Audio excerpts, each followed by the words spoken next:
Hey, how's it going everyone? Welcome back to Freddy or Not, where my name is Freddy and I am ready to talk about today's topic, which is animal cruelty, also known by its more common name, Pokemon battles. Specifically, a battle between every Pokemon and 1 billion lions.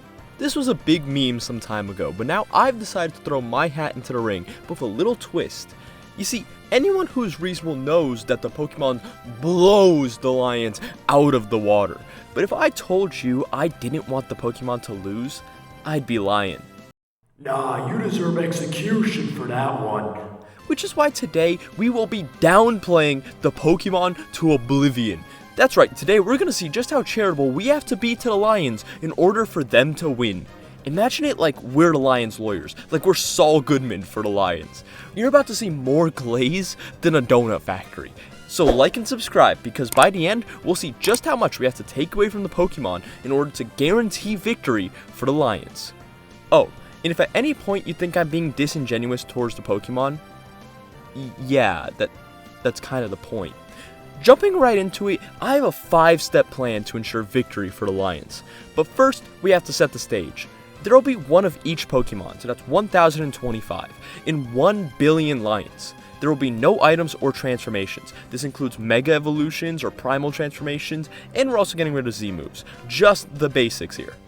Next, we'll be taking information just from the mainline games and the anime. We're not using the manga or any spin-offs, except Legends Arceus. Mainly because I have no knowledge of those spin-offs, and I fear there's something in there that'll turn the tide in the Pokemon's favor. With that said, step 1 is the big one.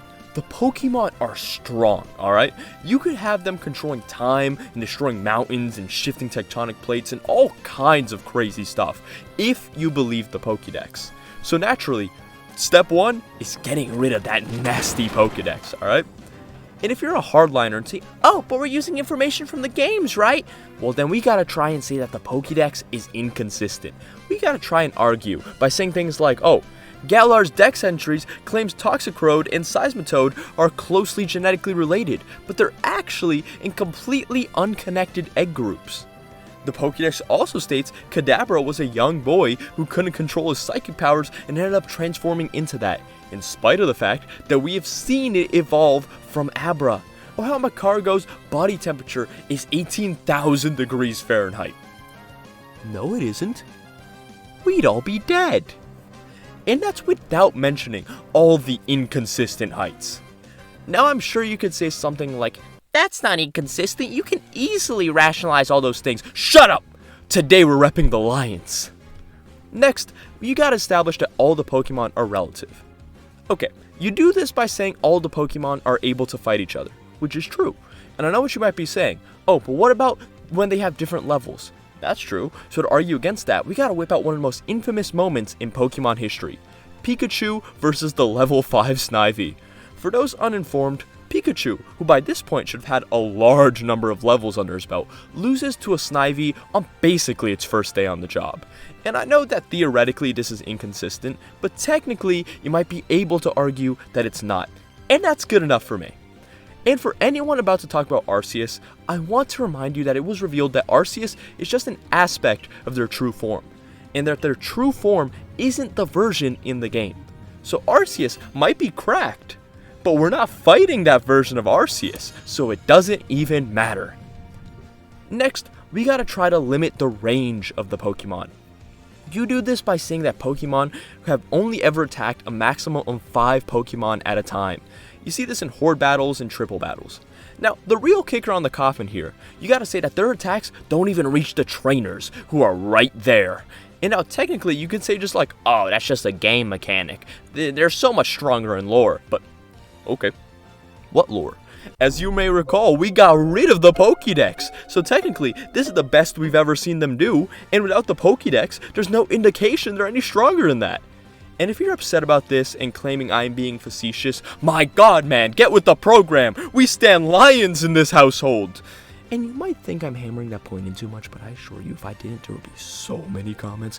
Now step 4 is ridiculous downplay. We gotta make the Pokemon moves seem way weaker than they actually are. Which means we gotta say things like, oh yeah, they can't be that strong. Their attacks don't even damage their surroundings.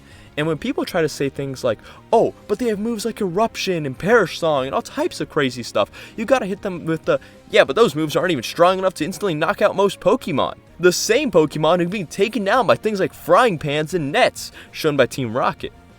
And at this point, you're probably thinking, hold up, this sounds a lot like the Super Saiyan Goku's rock level arguments. But you gotta remember, we don't need it to make sense. We just need the Lions to win. However, it isn't enough to say the Pokemon are weak. We gotta prove that the Lions are strong. This is where Legends Arceus comes in.